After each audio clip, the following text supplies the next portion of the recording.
Hello, everyone, and welcome back to another episode of Racing Bros NASCAR Podcast, episode 28. I'm here with my co-host, Brian. Brian, how are you doing today? I'm good. How are you?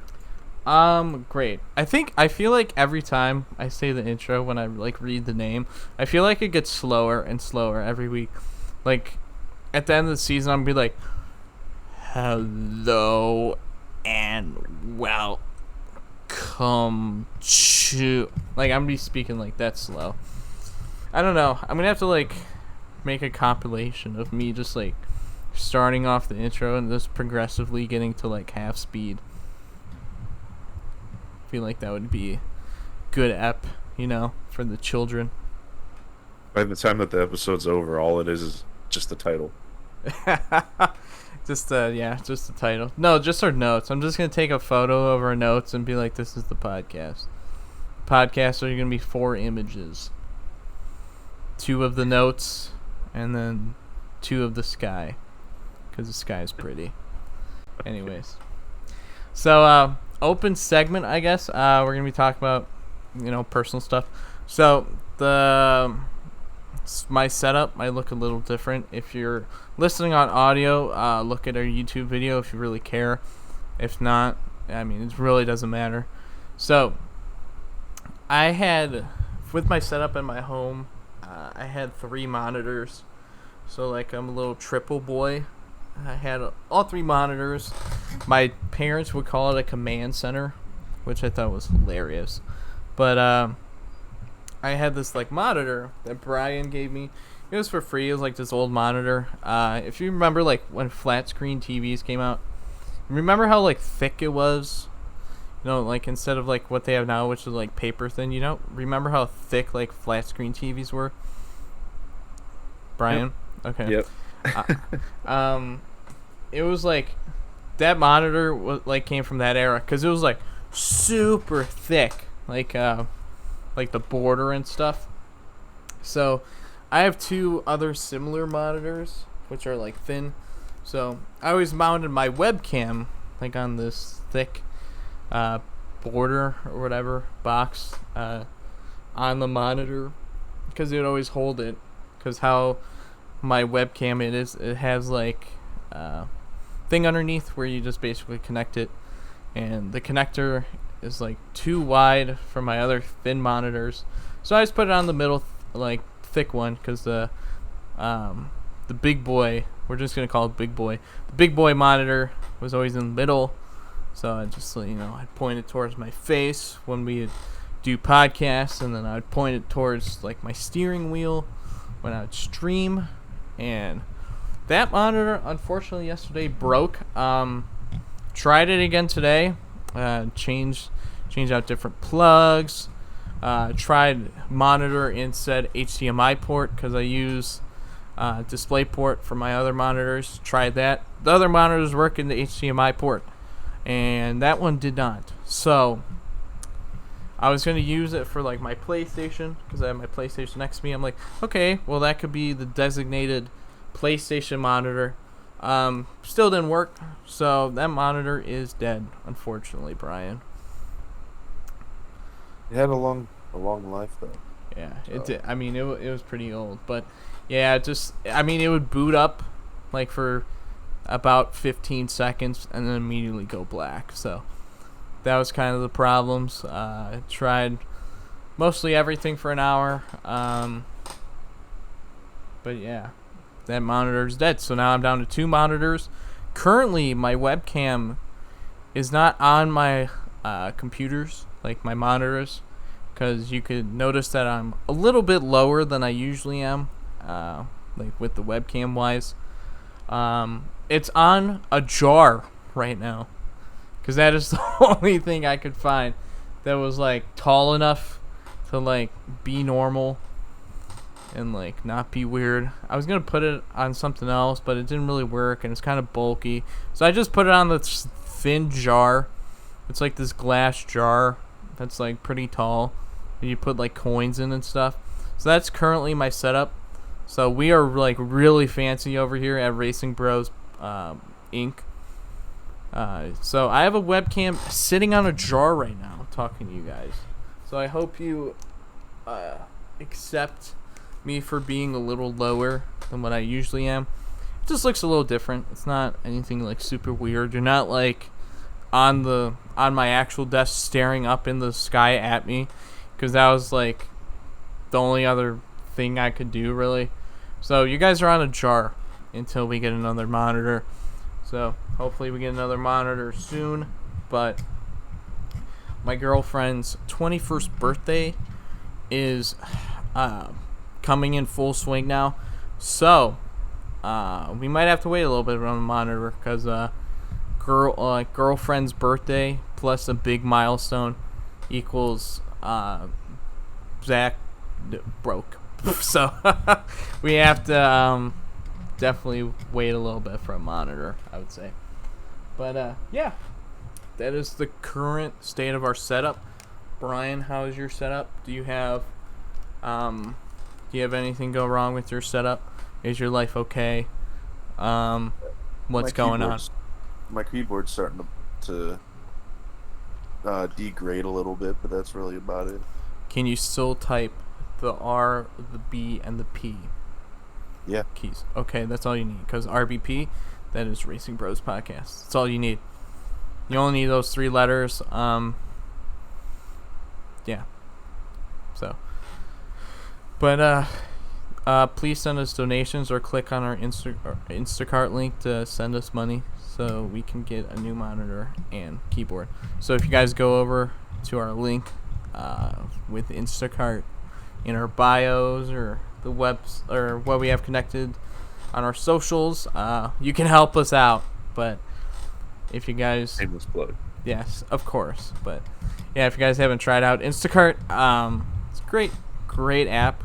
So easy. I just used it this past weekend to get groceries and stuff because I didn't feel like going out. So just from my bedroom, literally just picked on what the foods I wanted. Some dude came and he's like, "Here's your groceries," and he got everything I wanted on there. I think it was only one thing I think it was grapes. Like he got red grapes instead of green, which is fine. Grapes are grapes, but because they didn't have like the green grapes that I wanted, so I just got red. Because he texted me, he was like, "Hey, is this okay?" So I'm like, "Okay, that's fine." But yeah, it was super easy. Just clicked a couple buttons, boom, and it got sent to my house. Like about an hour or so. So quick and easy. Just select, your groceries and stuff. But just go try out Instacart. We are sponsored and partnered by them, so please check them out. They help fund this podcast. So gotta thank you again, Instacart, for helping us out. And Instacart can help out your life. So, shameless plug. But now we're going to get into the race. So, Michigan. Yeah, it was a race. I'm going to start out by saying, in casual fans' eyes, this race probably seemed very appealing. Everyone was like within a second of each other. All close racing. Passes, stuff like that, playoff implications. Then you had some drama at the end, restarts. So as a casual fan, this race probably looked pretty good to you. But me and Brian aren't casual fans. We watch every week. So we had our gripes about this package, so we probably have a different opinion than most casual fans. This race to us was kind of meh. It was just a race so far. And then the restarts. I can't even lie. The restarts with this package somewhat fun and silly. So it definitely got a little boost up from the restarts. But yeah, getting into the action. Brian, you want to start us off? Sure thing. All right, so the biggest thing that happened in the beginning of stage 1 was 2 teammates colliding. Yeah. Kyle Busch took off the rear, bent the rear of Truex and ruined them for a good while until they were able to fix that. Mm-hmm. That was actually, I found it really funny at the beginning of the race when everybody's like, "Where the heck did that come from?" Like nobody knew. Mm-hmm. Absolutely nobody knew. And then eventually they pulled out some tapes like 20 minutes down the road and they're like, oh yeah, it was Kyle Busch. I was just like, okay, Yeah, the secret. It's got the secret tapes, you know. yeah, right. NBC's hiding it from us.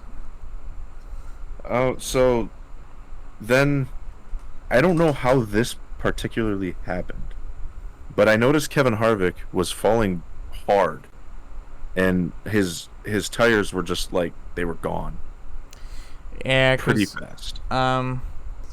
he had an ill handling race car, and Uh, pretty much we know what SHR's struggles have been this year. It's been a pretty struggling year, especially on 550 horsepower tracks. So kind of expected the usual Kevin Harvick struggle. Just this year though with how they've been running and stuff. So didn't really expect much from SHR. Didn't really get much. Chase Briscoe, fast forward a bit. Chase Briscoe was like in the top 5 with 2 laps to go. I was quite surprised. But he ran into the back of Kurt Busch at the end. Kind of killed his nose and stuff and had a huge hole in it. So no SHR cars in the top 10 again this week. But yeah, and it's a then big bummer. Chase Elliott won stage 1. Pretty much got up front. Then stage 2, literally nothing happened. I have Really boring stage 2. I have no recollection of anything that happened in stage 2. I just remember Kyle Busch won stage 2. I think Yeah. on some pit strategy. That was about it for stage 2. And then at the end of stage 2, Brad Keselowski and Austin Dillon were fighting for, I think, 6th. So for some stage points, Brad was side drafting Austin Dillon coming to the checkered, and just like past the checkered flag, we see the 3 car absolutely destroyed. And I was like, what the hell happened? So basically, Brad Keselowski was coming down. Austin Dillon was below the apron, and he was just side drafting him. And then at the end of the stage, Austin just came up, and he thought, Brad would kind of give him room. And Brad didn't come up as fast as Austin thought, so he kind of turned himself on Brad's nose. Both drivers took blame for it, so you can't really point at one driver. You can kind of point at both and be like, hey, you could have did this better, or they could have did this better. What I think happened was basically, I don't think Brad knew that the stage was ending. So I think he was trying to fight for those last spots. I think he thought there was another lap to go. That's why he was coming down so much.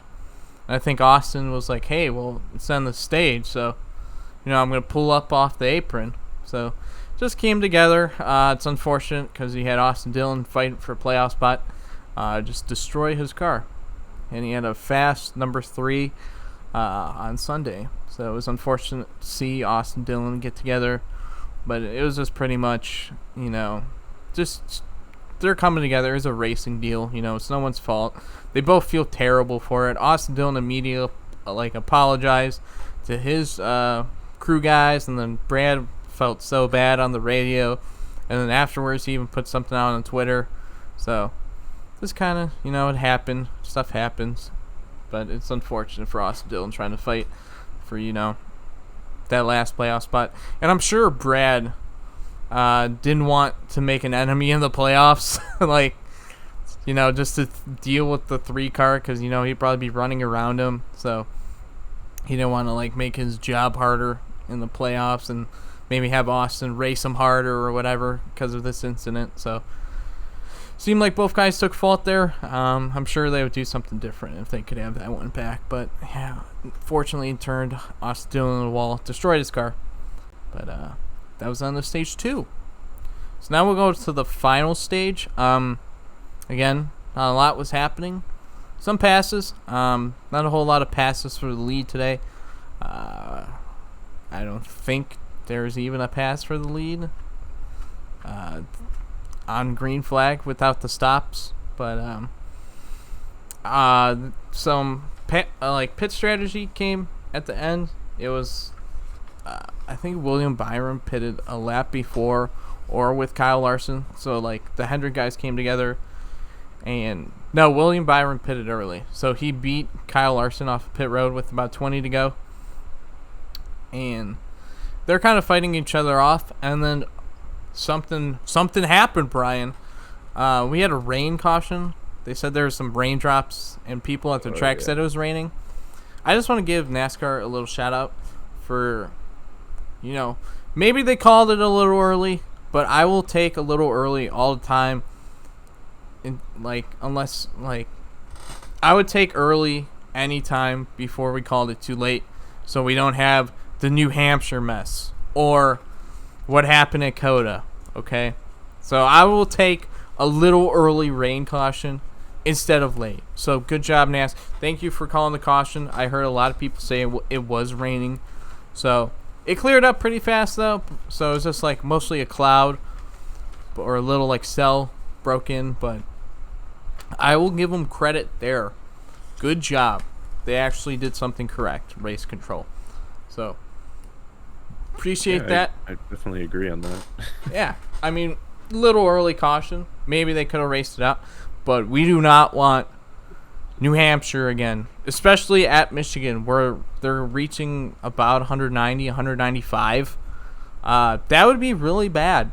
So we do not want that. So good job. Good job, NASCAR. You get a pat on the back this week for calling the early caution. We'll take it. So restart happens. Choose room on stuff. So we know this is going to be crazy. 15 laps to go. Everyone fighting. So we know this is going to be crazy. Tyler Reddick, starting within top 12. Is fighting for his playoff life, but he's in currently right now. Austin Dillon's already wrecked, so I don't know why, but he pulled a 4 wide move on Logano. Logano blocked him all the way to the apron because Logano will Logano every single time, and it kind of caused the 8 car to slid up right in front of Logano. Huge checkup on the high side, and then a wreck. So it was Logano. The 8 car kind of made it by. Newman piled into it. I think Josh Berry as well piled into it. So a couple cars got taken out from Tyler Reddick, who just needed at that point to finish the race, get a nice top 15, go off to Daytona with a big points gap. But he just kind of, I don't know what he was kind of doing there. He just kind of threw it in there. So then we have another restart. It was Kyle Busch and Ryan Blaney on the bottom against the 200 cars. So Kyle Busch sends off Ryan Blaney in the turn 1. Actually gives him a huge push on the bottom. Biggest push on the bottom they had all day. And Ryan Blaney takes the lead with 5 to go. And basically at that, I'm like, okay, Ryan Blaney's got to throw 1 or 2 blocks maybe. And then he won the race. So that's what happened. Ryan Blaney actually won 2 races in a season for the first time. He's only ever won once a season. So his first multi-win season. Good job, Ryan Blaney. He had to throw 1 block at the end on William Byron. And William Byron and Kyle Larson could not do anything to get around him. So good job, Ryan Blaney. 2 wins on the season. And yeah, I kind of felt like he would win after he got the lead in there. And my suspicion was right. So to rate this race, it's kind of hard. Because during the whole race, it was about a below average race, to be honest. It was very meh.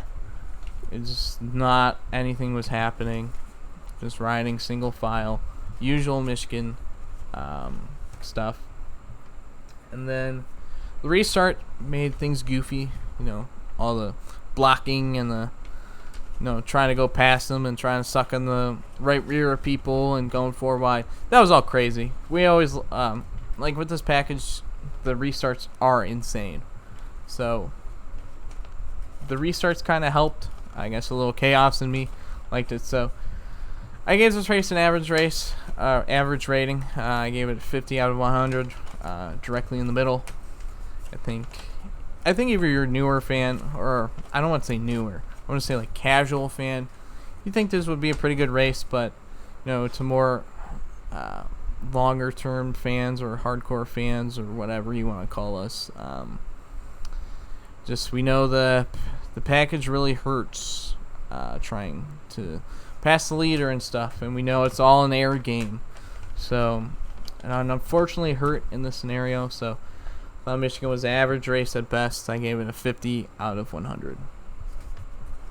And I just about agree with you. I mean, especially, looking back on when Tyler Reddick he went four wide, he didn't care about his position, which you think, okay, I finished this race and I'm almost guaranteed to be in the playoffs unless Austin Dillon wins. Or someone else on the top. Like, he finished 29. Let's say he finishes 12th. Yeah, so he's almost guaranteed it. 17 points lost right there. He would have been 42 on the cut line. So he would basically need Austin Dillon to have a perfect race almost, or like a bunch of stage points and stuff, and him to finish like 30th or back there. So it's just right there. Just, I don't know what he was doing. He was in. I know he's trying to get all the positions he can, but sometimes you just got to take a top 15, sometimes your best tool is surviving.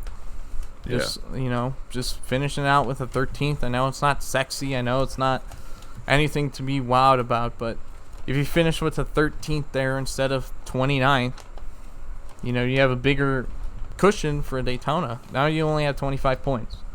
And that is really scary. Also knowing that everyone who's out of the top 16 and has to win, yeah, that's frightening. So I think he should just did it, but I'm also not a race car driver, so I don't know. Yeah, so this basically what the next race comes down to at Daytona, which is the last race before playoffs. Mm-hmm. It literally comes down to either you win or you're out. So you imagine all of these back markers, not necessarily just back markers, but everybody from, I'd say, mid-pack back, is going to push themselves to win this race to ensure that they're in, which also, with that last race, Kevin Harvick is now clinched, correct? Yes, so it's only one spot up for grabs, so it's going to be all out chaos. I don't want to stop you short of what you're trying to say, but I want to get into it later. Right. I want to get into the preview. So save that thought, Brian. With all of that, though, I think you hit it on the mark with a 50. However, I'm going to say a 55 is probably solid for me because I don't know. It felt like it deserved less, but I feel like I was being too harsh on it at the same time. Yeah, context is key, and trying, reliving the race and kind of feeling it out, because our initial reactions was very poor to it. Thank God we don't do this on Sundays, because I think a lot of races would be different. But looking back at it, it wasn't terrible. So I think was that average score 52.5? So 52.5, yep. Look at me, math whiz. My friend Peter DeBorgia would be pretty happy with me right there, knowing the math off my head. So, anyways, 52.5, I think that's fine for the race. And then we'll move on for Michigan. And, before we go, we do have a champion for our picks. The championship winner, picker of the year, Brian Velez. So Brian is officially he's officially our champion. So good job picking this year, Brian. We might do a playoff one. We probably will do a playoff one with the picks and stuff. But for the champion, we're just doing regular season. The playoffs could be for fun, bragging rights, and in your face. But regular season, Brian, good job picking this year, man. Thank you, sir. Even if I got max points, I wouldn't catch up to Brian. So good job picking, man. Yeah, you did real good. Hey, both of our picks this race ended up crashing out anyway. So. Yeah, I was pretty salty. Maybe I went really hard on Tyler Reddick too, because he lost me a lot of points that I was gonna gain on Brian, but it's all good. It was all for fun. So Brian, we might have to get him something. Maybe we'll get you a little trophy or something that says Brian, picker of the year. and I'll have like a nose picker or something. I don't know. We'll get you something. But yeah, he's the first annual championship picker of the year. Thanks. So, congrats, Brian. I mean, we should get you something for most wins on the year. You know. Participation trophy. I'll pat myself on the back right here. Oh wait, the mic's in the way. Pat myself on the back right there. That's my trophy. Yeah. So, Brian is the champion. We're still gonna do picks. We'll probably count something in the playoffs. It won't be like official. It'll just be fun and be like, hey, I had more picks right in the playoffs or something, and then Brian could rub it in my face even more. So, but yeah, congrats, Brian. And now we're gonna move on to our questions. Question 1: top 3 outside the playoff drivers you think will have the best chance to win at Daytona. Who is your top 3? Top 3. Well, since we're going into Daytona, it's really anybody's game. However, the 3 strongest cars I can see are probably Bubba, Daniel Suarez, and Matt DiBenedetto. I agree with 2 out of 3. Who's the third one that you don't agree with? I think Suarez has a shot, but I definitely think Bubba and DiBenedetto has the best shots. Mm-hmm. And then I think the one with the third best options. To me, anyone can win. So Right. It really doesn't matter. But look out for Ross Chastain. His teammate is already locked into the playoffs, so he already has one confirmed helper. But I think Ross Chastain, driving aggressive, can get up there. So I'll look at those 3. You can look at anyone, really. We can make a case for anyone. Chase Briscoe, Ryan Newman, Ryan Preece, Ricky Stenhouse, Daniel Suarez, Ross Chastain. Like anyone, we could literally make a case for anyone outside the top 16. And a really underrated pick is Chris Buescher. I was literally just about to say Chris Buescher too. So Yeah. literally we can make it anyone. But yeah, so that's our top 3. We'll definitely get into it later with the preview. But question 2, could Michigan benefit from shortening the race length? Possibly only 150 laps. So currently Michigan's a 200 lap race. Before you knock it down, I know I'm like an advocate for making races shorter. It could. I think I'd race it once like this with the next gen to see the race length and stuff. You probably shorten it 150. I'm sure not a lot of people would miss the 50 laps. And it'd be about a 2.5 hour event. So yeah, you can knock it down 50 laps, but we'll see how it races with next gen. I want to see how everything is with next gen before we do a lot of changes to stuff. I know it's only 50 laps, but we don't want to change something to work with the next, like this car, and the next car is totally different. But yeah, I think I would wait till next gen, and then after that you could shorten or longer or whatever you want to do with the races. Yeah, see, I think we came into this at such a weird time because it's on the edge of current gen and next gen. Mm-hmm. So everything that we bring up during the year with like Indy Road Course, for example, it's always that question of, oh, well, how is it going to work with next gen? And I personally think that, like you said, we should test Michigan with the next gen cars before we go and shorten it, because if it's a terrible race with next gen cars, 150 laps we could probably benefit from. Yeah, but maybe those next gen cars bring a better fight. Yeah, we have no idea how it's gonna race. No one knows. So I guess we'll see in August when it'll be before when we do mile and a halves and stuff. But Michigan is like so much speed and stuff like that. So Michigan is different than a couple like most tracks. So we'll just see how it goes. Just totally open-minded. But yeah, so we'll move on to that. Past that. Now we got some news. Okay, so Landon Castle has signed with Gaunt Brothers Racing, the 96 car, to drive at Daytona and Talladega. So Landon Castle getting back in the Cup Series. He's been Xfinity for a couple. So Landon Castle will drive the 96 car at Daytona this weekend and then Talladega in the fall. Subway will be the primary sponsor for SHR, Kevin Harvick in Cup at Bristol and Kansas this year.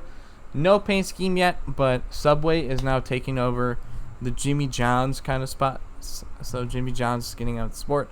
So new subplace. So Subway is re-entering the sport. Unfortunate news, legendary racing journalist Robin Miller passed today at 71.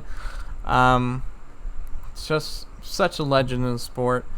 No matter where, IndyCar, NASCAR, wherever you heard him, always told it straight. Was just a great man. You know, some legend that will definitely be missed. The racing community will definitely miss him. So prayers to the Miller family for their loss.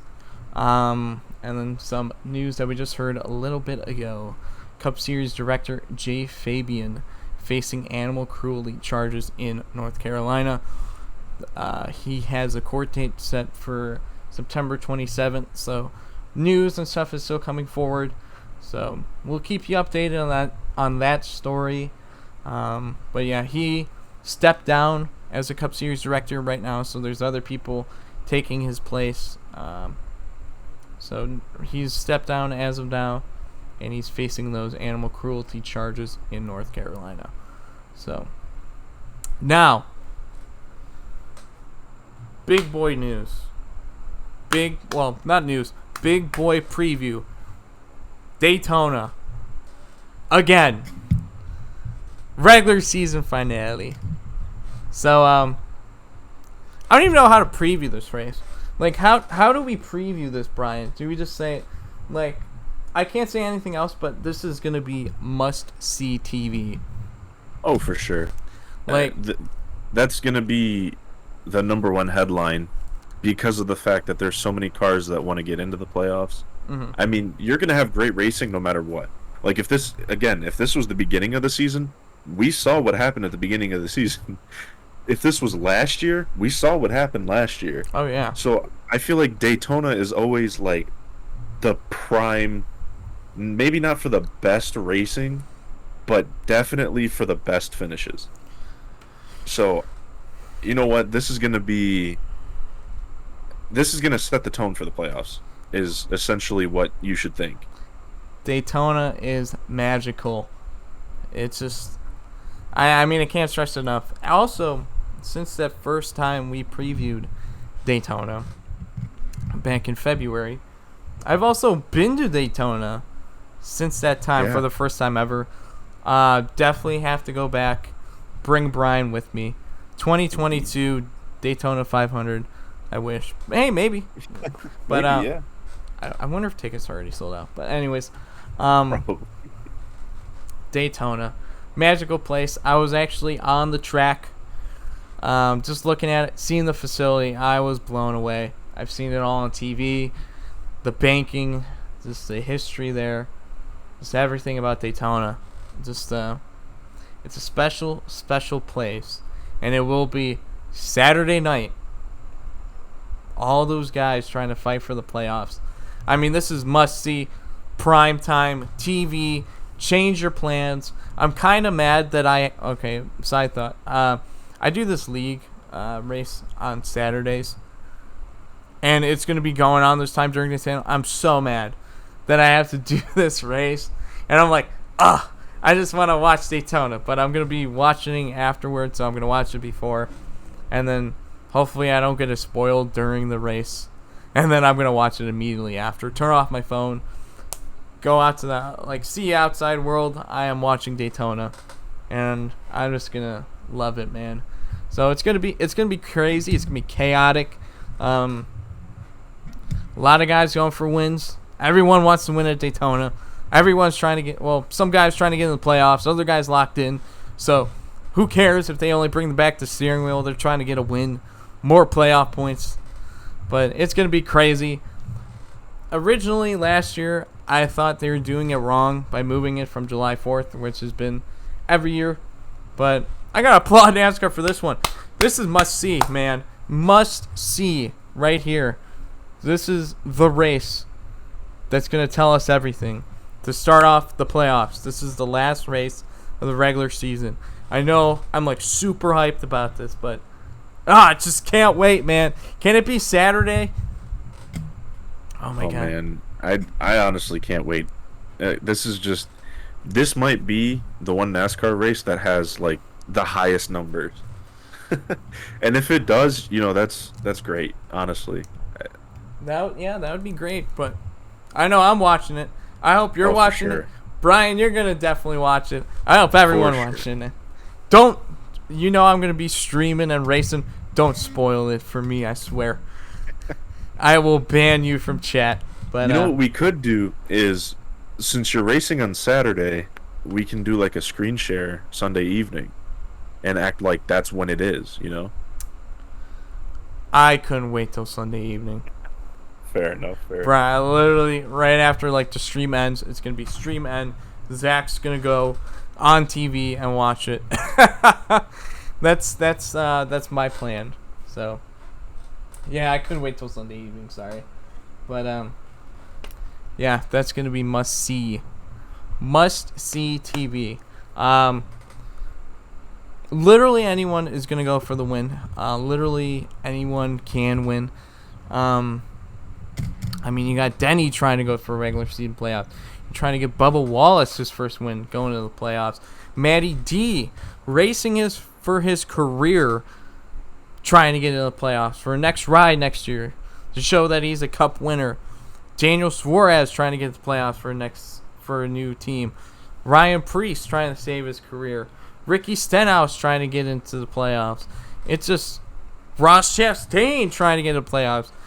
It's just, I can't even stress enough how wild it's going to be. So, I guess pick our drivers. Yeah. I think,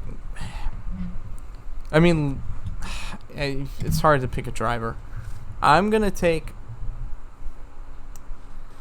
that 23 car, Bubba Wallace. The Toyotas have been fast all year in super speedways.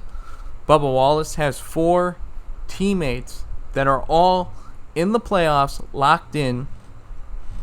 So he has at least 4 cars that will go with him. If he's getting pushed on the last lap by Denny Hamlin, do you think Denny Hamlin is really gonna not? I think the owner, Denny Hamlin, is gonna take over and push his car into the playoffs. Because could you imagine the story? Bubba Wallace getting into the playoffs for a new team. The Michael Jordan-owned team winning Daytona. I mean, the storybook is there. You can also talk Ryan Newman. Was 100 yards away from winning Daytona 500 last year. Can he get his maybe one final win at Daytona? The place that almost took his life. I mean, there's so many stories. Matt DiBenedetto literally has no ride next year. Already kicked out of the 21. Can he prove that he's a cup winner and maybe make a magical playoff run? It's just so many stories. You can't even get into it all. But I am taking Bubba Wallace, the 23 car. I think he's going to win. I truly believe that he has the best chance to win. And yeah, I take Bubba Wallace. Yeah, and no argument there. I like that pick for you because, hey, anything can happen. So initially, like a week ago when I picked Austin Dillon as my winner, I'm like, oh yeah, I'm just going to go ahead and pick Kyle Larson next week for the Daytona win. But you know what? I'm going to completely throw the Kyle Larson pick out of the window because I want to see somebody outside of that bubble win. And, we were talking about before with the whole thing of, oh, it's going to be mostly the guys in the back wanting to go for the win. But you can't completely count out the guys up front because they're not just going to want to give it up. Like, they're going to be running for their first Daytona win possibly, or just to have a Daytona win in general. Or, like, if they're already locked in the playoffs, got to get those playoff points. Right. That's 5 extra points for the taking. So, instead of going with a front runner, I went with Ricky Stenhouse Jr. as my pick because that is one of many drivers outside of the bubble. Which, if you think about it, there's so many names outside of the bubble that sure some of them you would expect, but it's names like Bubba Wallace, Ricky Stenhouse Jr., Chris Buescher, Matt DiBenedetto, Austin Dillon. These are the guys that have been running their hearts out all year and are still outside of that top 16. Mm-hmm. So this is why we're hyping this up so much, because Daytona's either going to be 5 cars running or it's going to be 10 cars running, and most of them are broken in half. Oh, it's probably definitely gonna be like that. It's gonna be wild. It's gonna be something. So you guys have to see it Saturday night. Fun factoid: the last 3 Coke Zero 400s have all featured a first-time winner. 2018 was Eric Jones, his first career win. 2019, Justin Haley, his first career win. 2020, William Byron, first career win, locked himself in the playoffs. So, Man. we could see a first-time winner. It's happened before, last 3 times. You know, Larry Mack with the trends. We got the trends. We got the trends. So, could be a first-time winner. Could be. If that's the case, that would be amazing. I mean, Brian's pick, 2017, won the Coke Zero 400. So, it can happen. It's happened before. You guys just have to see Saturday. So, Thank you guys so much. This is our last episode of the regular season. We made it the whole regular season. I can't believe it. Yeah, it's pretty incredible. I didn't think we would cover literally every single race, but we have. And we're not stopping anytime soon. Thank you guys so much for the growth we've experienced this year. Just we do it every week for all of you. And we wouldn't be where we are without you guys. So we really appreciate you guys. We have a fucking partner. Seriously, it's just so, it's insane. It's unreal. It's thank you for probably, this is the best part of my week right here. Just coming down, sitting with my best friend, talking NASCAR, talking to all you guys out there. We see you all around the world. Just thank you from the bottom of my heart. Thank you for this season. But I second that. We're gonna sign off now for our final race of the regular season. We'll talk to you guys Wednesday to see what happened. Go into major in depth of what happened. Talk about the playoffs. 1 spot up for grabs. Who gets it? But this has been another Racing Bros NASCAR podcast. We'll see you guys Wednesday. Take care.